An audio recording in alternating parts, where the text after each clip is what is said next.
It's time to accelerate. Hi, I'm your host, Andy Paul. Join me as I host conversations with the leading experts in sales, marketing, sales automation, sales process, leadership, management, training, coaching, any resource that I believe to help you accelerate the growth of your sales, your business, and most importantly, you. Hello, and welcome to Accelerate. I am excited to talk with my guest today. Joining me is Rod Sloane. Rod is a London-based sales expert, the cold email coach. He's a host on Bright Talk Sales and Marketing channel, as well as the manager of the Sales and Marketing Alignment Group on LinkedIn, which we're going to talk a little bit about here coming up. Rod, welcome to Accelerate. Andy, hi. I'm very pleased to be with you today. It's one of the most glorious days ever in Britain. It's a bright, sunny day. And our Olympic team has just landed back at Heathrow with a stack full of medals. So they did quite well. Number 2, I think, overall, behind some country called the United States. We did. So we pump a lot of money in now into sports in the UK. And, investment, they focus on what works, and they don't give money to sports that don't work. So cycling and rowing get a lot of funding. And I mean, there's a lesson there for all of us. Yeah. I watched a little bit of the track cycling that your teams did so well on. That's so much fun to watch. I mean, granted, we only get to see it here once every 4 years when the Olympics come on, but that is a fun sport to watch. Especially the pursuit where they're starting on opposite sides of the track, and very interesting. So, maybe take a minute, introduce yourself, tell us a little bit about yourself, and also how you got your start in sales. Okay, so after I graduated from university, I actually tried to be an accountant, which is probably the worst mistake I could have made. I'm laughing because it seems like so few of my guests actually start out wanting to be in sales, but end up being there. Oh, I was far superior. I wouldn't want to do sales. That was a low life job, and it was particularly low life because my 2 elder brothers both did it. But did it rather spectacularly well. My elder brother worked for IBM, and my other brother worked for Procter and Gamble. And they were saying, "You'll get into sales, or I'll get into sales." And after messing about for a few years, I finally got a sales job with a tobacco company here in the UK. I didn't smoke, and this sounds like I was, some sort of drug dealer, but I was selling cigarettes from the boot of the car going cold into shops around London. So to get them to carry your product? Carry product, yeah. You can put stickers up, and it was great. It was a great way to close. You had your feet to the counter. You had 3 closes, and you tried to close for 1,000 cigarettes once, 1,000 cigarettes twice, and then you brought out and you physically put this shrunk wrap 200 on the table and say, okay, we'll just take 200 then, right? That's 1,200. But it was great in terms of learning objections, including are you the guy that owns the shop? Rather than are you the bread man or are you the milkman who's just behind the counter at the time? Right. So it was really good. We had to do 15 presentations a day, which meant going into 45 different outlets a day. Right. So you learn to be tough. Now, was this in London or somewhere else? This was in London and in some seaside towns along the south coast. Okay. And that was with British American Tobacco. And then after about 3 or 4 months, BAT announced we're going to close down all our direct sales. We're going to do everything indirect, which I never heard that term before, but it meant simply I was out of work. So I then looked around and looked at other tobacco companies. And, I had no particular attraction to tobacco. It was just something I'd fallen into. And at that time, IBM were launching this strange device called the IBM PC, which I'm sure most of your listeners' parents may have heard of rather than ever seen themselves with the old Charlie Chaplin adverts. No, that was right. I'd forgotten about those. And my brother was involved in that, and he said, listen, Rod, IBM are doing this, but they're doing it through a lot of, using the channel as well. So there's a lot of dealers who will be looking to sell this. So why do you approach them? So I simply wrote direct mail. I wrote to, I think, about 50 IBM PC dealers in and around Greater London. And 2 of those offered me a job. And I went to work with one in the city of London. That was great. And when I first went there, they said, forget all your sales skills. What you're going to do is learn how to build an IBM PC. Because when the IBM PC, when it first came, you had to assemble it, in effect. It was almost like a piece of IKEA furniture. And you had to do these things called dip switches, and you had to. I'd forgotten that term. You had to load something called Lotus 1, 2, 3 because that's what everybody wanted, or VisiCalc or SuperCalc, and away you went. And so you learned the product, you learned how to use it, you assembled it. I delivered it for about a month, and then I moved on to the sales side. And I loved that. It was great fun. Selling the IBM PC. And then I went from that working for various software companies here in the UK until about the year when I was 38. I thought, I'm not sure what I'm going to do here. So I then started my own business, and I've been sort of coaching, consulting, and doing all those sorts of things since that time.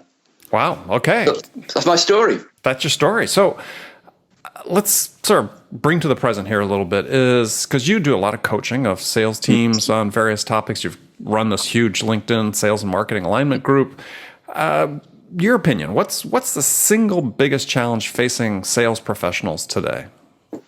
Well, the biggest single challenge facing sales professionals is the threat of losing their job, I would have thought, quite frankly. You see these predictions of what's going to happen to the future of sales, particularly in North America, but I'm sure that will happen over here. Things become automated. But I would challenge what you said there. I tend to coach the CEOs as much as the sales team. Right. So I think it's the CEO, COO, maybe even the CTO, who are the key people about having their expectations set right.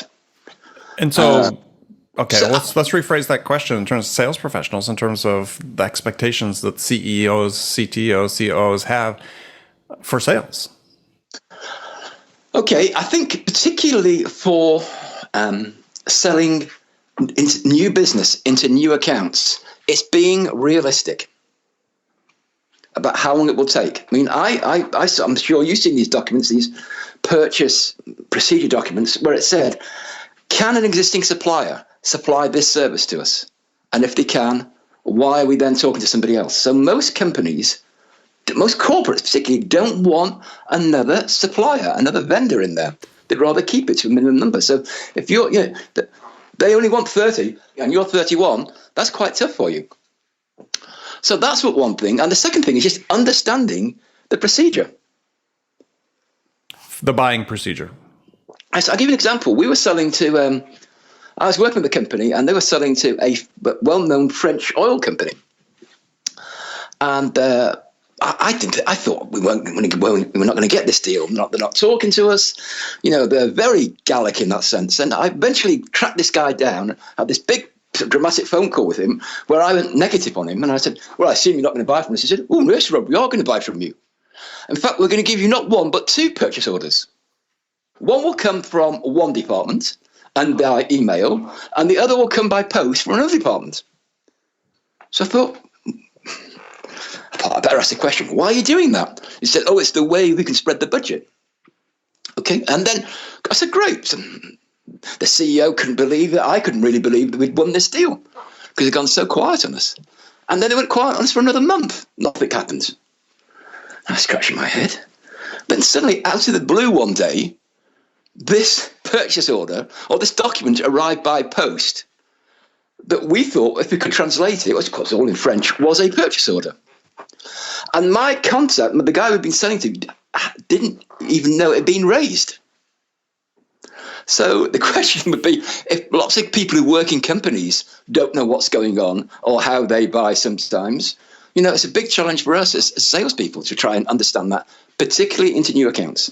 So what are the secrets to really defining what the buying process is within a customer account? Well, it's not rocket science. I'm sure you've heard it before. I'm sure you do it all the time, Andy. It's having more than one contact, if you can, to speak into that account, to speak to as many people as possible. But often they'll want to restrict that challenge. So it's interesting. My wife works for British Airways, and it's interesting here from her point of view, having to deal with vendors, the problems she has, and me being a vendor on the vendor side, trying to sell to a company like British Airways. So what does she say are the problems? Well, she says the problem will be, it's quite simple, right? She'll want to buy a project, and that's about £100,000. And her manager will go up to a finance meeting, and he's got maybe 3 projects that he wants okayed or approved. That's £300,000. And that meeting, there's a guy there from technology as well, or there's a guy there from catering, or there's a guy there from engineering. And they all get what they want, but not as much. So my wife's boss will come back and say, great, we've got approval, but you thought it was for 100,000. Well, actually, I got you 50,000. Go and see what you can do. Then my wife has to go back to the vendors and say, that order you put, that thing we put through for £60,000, we want you to do it for half that price. Which is not unusual these days. I mean, but you actually look at it, it's actually sometimes better for the vendor at that point to start with something a little bit smaller. Well, it is. And often, if you're selling technology, which maybe has an elastic price, it's not like you're selling furniture as such or, hardware. You can maybe afford to do that if you want that big name. But it is a challenge. Okay. So if you could see one behavior that sales professionals could master that would make a difference, as we look forward in 2017, 2018, what are you seeing? What's the sort of the one thing that sales professionals, new skill they could master, behavior they could master that really make a difference in their results? Understanding more about their client's business rather than understanding more about your product or service. Hopefully you have a team around you that understand your product or service. Your job really is, as a project manager, to go in there and understand your client and see what this stuff will do for them. The challenge, of course, is your client may not want to share that with you. They only want to share that with you truly once they place the order. I've noticed, there's a degree of trust ramps up once you have your, a crude expression, once you have your foot in the door there. Mm-hmm. Still knocking on the door, they share any tidbits with you. They only share any tidbits. And that's the challenge. So you're almost like a Columbo type of character trying to put together what's going on here. What's really going on here and what's the nuances? And key thing is priorities. What are the timescales? Why do they need to do it this month, this quarter, this year? What's the real reason behind that? And unless you can understand and articulate what that priority is, your sale could well slip. Well, and that speaks to the importance of what you had mentioned before, and certainly we all, those of us who have worked major accounts, and the writing about major accounts is you have to have more than one point of contact at that account. You need to be able to triangulate that information against multiple sources. Well, that's fine, but even smaller accounts, lots of vendors will say, no, it's this one person. I'm the person you need to relate to. So you get pushed back in that sense. So it's an interesting challenge.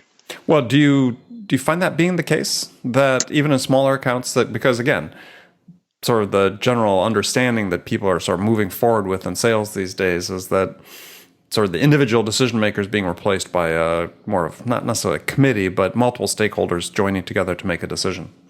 Oh, yeah, yes, no, I fully accept that. But your point of contact may be restricted to one person. And people who are involved in the decision-making process, quite frankly, just simply don't want to speak to you. It's interesting when you speak to groups of professional buyers, what a low opinion they have of salespeople. Well, why do you think that is? Because salespeople become very product-orientated or generic, right, and use a lot of inappropriate adjectives, shall we say? Inappropriate. Yeah, I mean, they're focused on themselves, not the buyer. Yeah, and that's the challenge. How can you be focused on the buyer without going too native? Without going what? Too native. Your job is your job is to help the buyer obviously make a decision, but the decision hopefully is in your favor. Right, and by too native, you mean being too sympathetic to the buyer. Too much on their side, yes. Too much on their side, yes. Right. So how do you avoid that if you're a sales rep? I mean, if you're really trying to advocate for your customer and understand what they're doing, what's your recommendation on how? Okay, well, my recommendation is, and I know we slightly differ from you, is I think you need to have a larger pipeline than you currently have, so that if you say no to me, okay, disappointing, but it's not the end of the world. Rather than if you say yes to me, that's great. I'm a home run. I've nearly hit my target. So I encourage people to have bigger pipeline coverage than they think. So what do you recommend in terms of pipeline coverage? Well, I'm extreme. Sure. I work on the assumption that 80% of your prospects will end up not buying from you. 80%. That's no decision. Do it internally. Go through the competition. They simply don't get approval. In some worst cases, you mess it up yourself. So let's dig into that 80% though, because Well, that 80%, I mean, a little bit, it seems like to me sometimes some organizations, that really becomes sort of self-fulfilling prophecy. They say, look, we average, 20% close rate on our prospects, but you can change that. I mean, you can have better qualified prospects, better targeting on the people you're talking with. Oh, yeah, that's great if you can do that. But I'm thinking often we build systems that work best for the best salespeople in that company. Whereas I'm saying, let's do something where the average salesperson can hit their targets as well. Okay, let's improve them. Let's train them if they want to. They're trainable. Let's coach them. Let's give them the skills. But let's be realistic about what's going to happen here. What's happened before? What's our competitors' close rate? All those sorts of things. Mm-hmm. That's what I'm saying. Rather than, I heard I was at a sales review meeting, and the technology guy said, "Oh, why do all these sales opportunities always fall through the floor? Why do they always disappear?" And I said, "Because they do. It's a fact of life." And let's not have it that if you lose an opportunity, God, that's it. Your career there is over, in essence. Well, yeah. I mean, it's usually a group effort, win or lose. Yeah. I mean, I remember I was a frontline salesman and being in a key meeting where we were going through all our prospects for the next quarter, and the CEO of the company came and sat in the meeting. So we were presenting to not only my team, but everybody else. And the CEO turned to the rest of the team and said, "And how many of you think Rod's going to close any of this business?" I've been in that situation. How many? I felt blind. He didn't even look at me. I was just a sort of an artificial figure there. I can't remember what happened next. It was so horrific. Yeah, that's not a good place to be. I've been on the end of that as well. Yeah. Whereas where people basically disbelieve your forecast. Yeah, and maybe they're right to, because salespeople hopefully should be eternally optimistic within reason. But we should be optimistic. But let's say, okay, these things aren't going to happen. These things are going to slide. I mean, I remember taking over a territory, and the previous salesman said, "Oh, you're so lucky. There's a big database sales coming up here this year. I've been working on it for 18 months, and it's going to close when you're there. You're so lucky." And yeah, it did close about 3 years later. So that's your point about the big pipeline, is that you need to be carrying sufficient number of prospects at various stages so that you have a plan B. Yeah, and if that's the case, then how do you realistically do that? And I'm not talking about putting rubbish up there. I'm not talking about putting qualified opportunities, qualified prospects. Yeah, and the way to do that, I think, in the modern day and age, is to be efficient in cold emailing. That's how I came around to that way of thinking, Andy. So the way to grow your pipeline, the way to do cold outreach, is through email. I think so. And better than phone. Yes, all email does is ensure that when you have the phone call is slightly warmer. Okay, so rather than having, to me, I know we don't have this sport in the UK, but you have the rodeo concept in the US, don't you, where people are riding, wild horses and wild cows. And I find that fascinating. Yes. This Americana. Why do these people do this? But if they stay on the horse or the bull for about 9 seconds, that's a big achievement, isn't it? Yes. They're not staying on there for a minute and a half, 5 minutes, 10 minutes. No, the horn goes off. Once you get to like 7 or 9 seconds, the horn goes off, you jump off. You've done really well. And when I see salespeople making cold calls, it's a bit like they're riding this bucket. It's like, God, I've been on the call for 30 seconds. Isn't this great? Yeah, I've been on for a minute. Yeah. And so wouldn't it be better where you could sit down and have a meaningful conversation, and you're relaxed and they're relaxed, and basically you're saying, okay, is there a problem here? What are you trying to do? Are we a fit for you potentially? Are you a fit for us? So let's talk about cold emails then. So okay. Let's start serving the negative cases. So where do they most often go wrong? They most often go wrong because people use inappropriate adjectives. We are world class. We are fantastic. We do this, we do that. We've got all these great customers. Or they use HTML. So from my point of view, there's only 4 parts of an email, and most people get these 4 parts wrong. So there's the headline. That's probably the most important thing to think of. What is your headline? What are you going to say there? The headline being the subject line. The headline being the subject line, right? So there's a salutation. There's their main body, and there's the signature.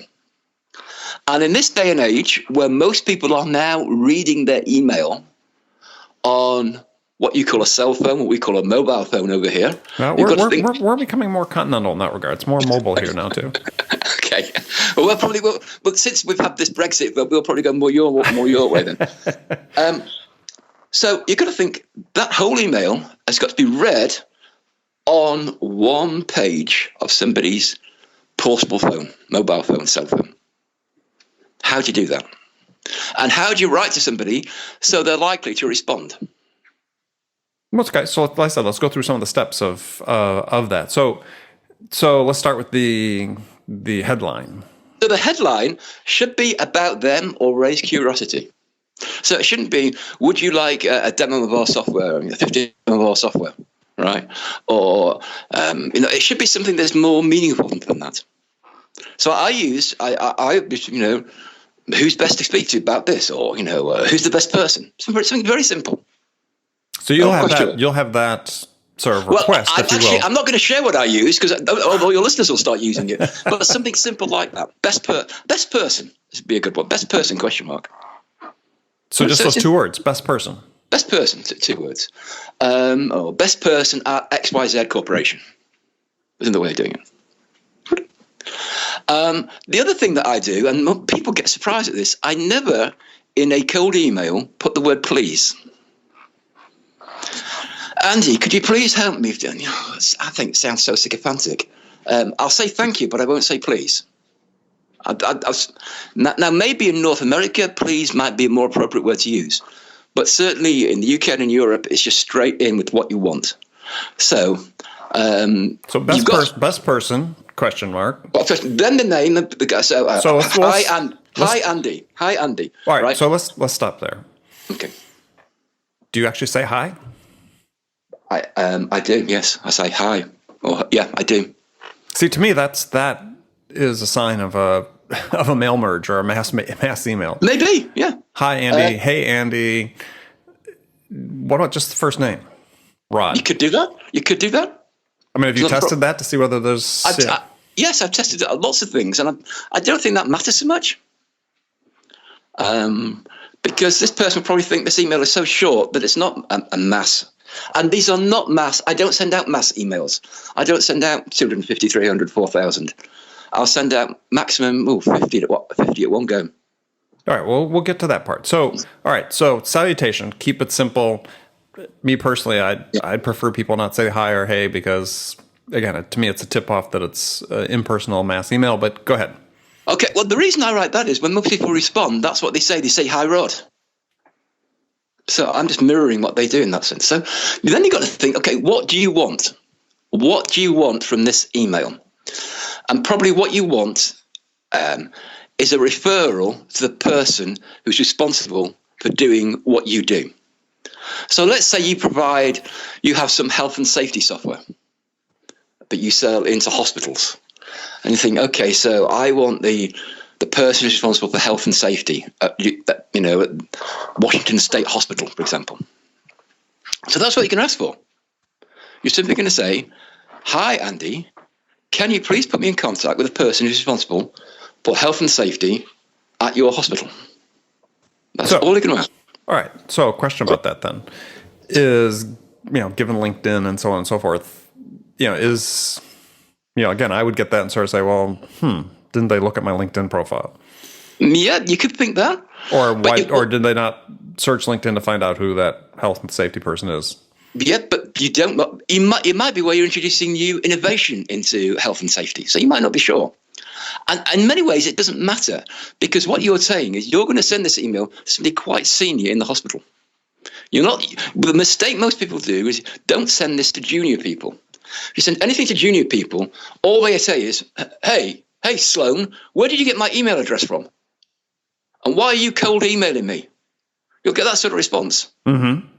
I've never had that response from a senior person, from a CEO, COO, head of this department. They're too busy to respond like that. Most of them will ignore your email, fine. A few of them will tell you to go away and die, that's okay. And a few will respond positively. No, So besides asking for the right person, though, you don't put in some succinct line about the purpose of why you need to reach that person? No, not at all. They're not interested. They're not interested. The COO is not interested. Oh, that's Hank, or that's Frank, or that's Sally, or that's Mario. Go and speak to them. Okay, so they refer you to Mario. Yeah. So what's your cold email to Mario say? My cold email to Mario said, "Hi, I've just been on. Hank suggested I ought to drop you a line, that you're the person responsible for this. Can we set up a quick phone call?" Right? But often what will happen is, and here's a really interesting thing, they will respond to your email before you respond to them. So you'll get emails back saying, "Hi, this is Mario. What's this all about? What do you want to speak to me for?" Then you can have that conversation. Or what's even more alarming is you'll get a phone call saying, "Hi, Rod, this is Mario. You email my boss. How can I help you?"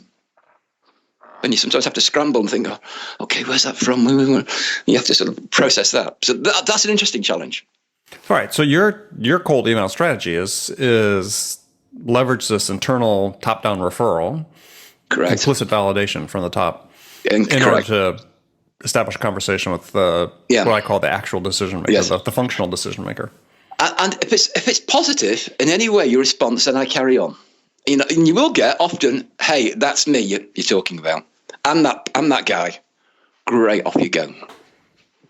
So the purpose really is to have a phone call, and what I would call, I think, what Mark LeBlanc refers to as a meaningful conversation, rather than a cold call. Right. So let's schedule it. Let's do that, etc., etc. So you're doing this in a fairly targeted way. So you're not doing, as you said, 50 at a time. You're actually personalizing each one?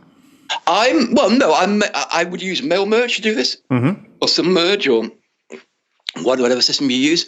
But I do this I would do this in Outlook or Gmail. It would be text-based email, not HTML. You don't want that. Because it's not deliverable, oftentimes. Not deliverable. It looks that looks marketing. The whole point of this looks like a written email that's come through from one person to another. It's simply asking one question that most people will ignore. You know, if you ask somebody a simple question, can you tell me where the fire station is? Most people will say, "It's down there, that left, that street." Sorry, I don't know. It's an easy thing for them to answer. If you say to somebody, "What's the best fire station in New York?" I go, I've got no idea. I wouldn't heard of it. The one that puts the fire out, yes. Yeah.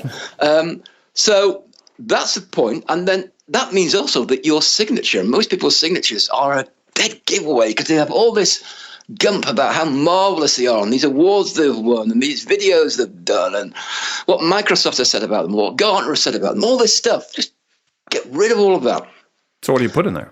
I just simply put my name, my phone number, and I'll often simply put a link to my LinkedIn profile. Yeah.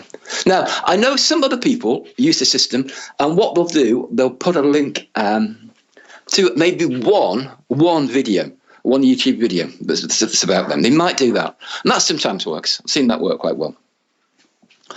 But not a corporate identifier. No, and not a link to their corporate website. No. People don't care about that. Who cares about that? I don't know your company. I don't want to read about you. So it's the exact opposite of those emails you get where people say, "Hey, can we have a partnership together?" These are all the things that we do.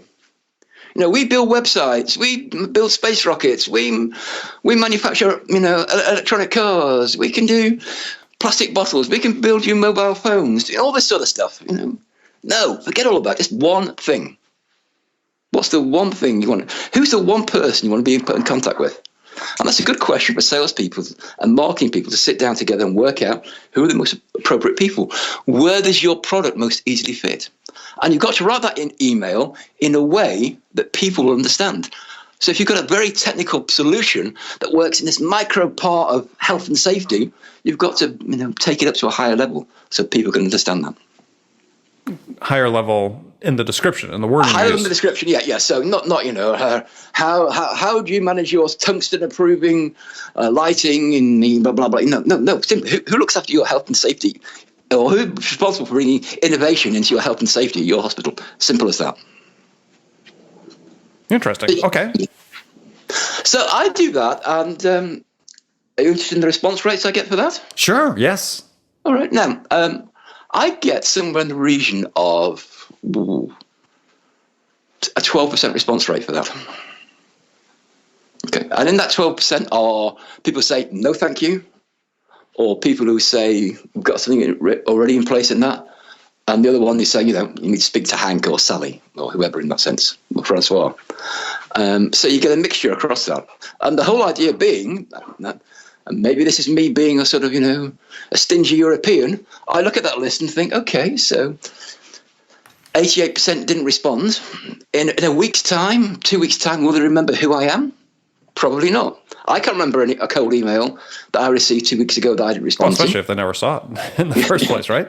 So send it again. Send it again. Yeah, and do you change the subject line? Because that's one of the things. No, I don't change the subject line. I don't. I'm quite brutal. I stick with what works. I might test the subject line. Testing the subject line is okay, but I wouldn't necessarily change it. But I've heard and read somebody that does similar strategy to what you do, except actually they'll do it, let's say, when they send out an email campaign, and they'll go and say, okay, who didn't open it? And then they change the subject line and send it again, a day later. But in your case, if you want to do it a week or two later, or doing it for cold outreach, you'll use the same subject line. Yes, I will, because my subject line is quite lean, and you've got to be aware of all those spam filters that when you're sending into corporates, that it's amazing what words now get picked up and trashed in that sense. That's why adjectives are your worst friend in that sense. So keep it simple. Imagine if you met the CEO of Boeing, and you probably wouldn't be the person who would buy your stuff if you were selling to Boeing. But what question would you ask him as to who you could speak to? So it's a variation on that old hackneyed elevator pitch, but down to just asking people one question. Well, slim down quite a bit. Yeah. And I find the more senior the people are, the more likely they are to respond to that question. The more junior they are, the more they're likely to say, query you on your process. Yeah, well, I think there's actually been some research done that verifies that. Recently, I was speaking with another guest about email open rates and so on, and that for a well-crafted email, you're more likely to get a response from a senior person than mid-level person. Yes, you are. And that's it, Andy. And then after that, you're going to get people on the phone and engage with them. The phone to me is the most important sales tool going. And so, you need to get them on the phone and engage with them. And cold emails, way to do that. Yeah. And the interesting challenge is sometimes they will call you on the basis of that email, and you've got to be ready for that. I confess I've messed up a couple of times where somebody called me as a result of my email, and I thought they were marketing to me. I got a bit crotchety with them. They said, well, you emailed me first. I said, no, I didn't. Yes, you did. It was silly. And don't make that mistake. Don't make that mistake. Don't do what Rod does. All right. And so we're moved to the last segment of the show, Rod, where I've got some standard questions I pose to all my guests. And the first one is a hypothetical scenario where you, Rod, have just been hired as the vice president of sales at a company whose sales have hit a rough spot. They sort of stalled out and they need to get turned around, and the CEO is anxious to have you help do that. So your first week on the job, what two things could you do that could have the biggest impact? Okay, I think you've got to look at the sales forecast and close everything that's realistic to close. That's the important one. Maybe that's not that feasible in this day and age where things take a bit longer, but that's what I would do. I'd focus on the forecast, spend as much time on that. And then the second question I'd ask, and this might relate to another question you're going to ask me, is ask the old Ted Levitt question, what business are we really in? And focus on that. Okay. So make sure that there's no extraneous activities that are going on that are focused on the... Don't lose anything, and let's focus on what we're really good at. Okay, good answer. So some rapid-fire questions. You can give me one-word answers or elaborate if you wish. The first one is, when you, Rod, are out selling, what's your most powerful sales attribute? Hopefully that I listen. Who's your sales role model? My sales role model would be probably my two brothers, Paul Sloane and Nick Sloane, because they were both doing very different jobs, have very different personalities. One was very bright academically, one was very gregarious, and they showed me what could be done. So Paul and Nick Sloane. Excellent. one book every salesperson should read? Okay. Well, there's only 13,000 books on Amazon on sales techniques, so it's a trick question. And I'm going to say none of those. Okay, it doesn't have to be a sales book.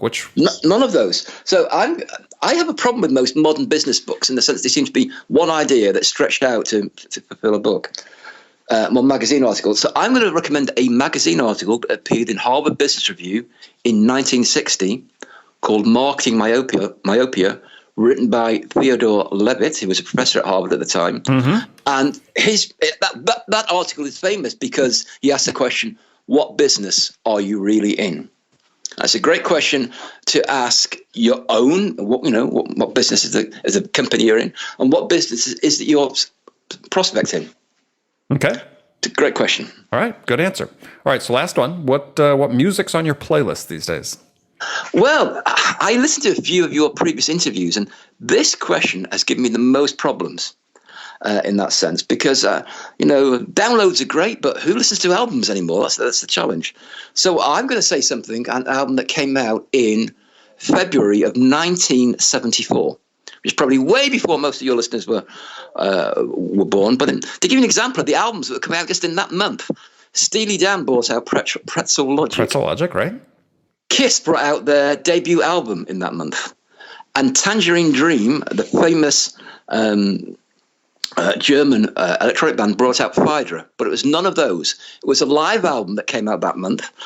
And this live album, I've listened to it virtually at least 2 or 3 times a month since 1974.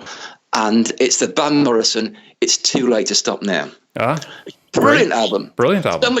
So much so that they brought out 1, 2, 3 follow-up albums since then of the rest of the shows that they culled the music from that's just come out this month. So I would encourage everybody to listen to Van Morrison, It's Too Late to Stop Now. And it's a combination of jazz, rock and roll, R&B, Celtic soul. It's a real mixture of everything. It's just wonderful.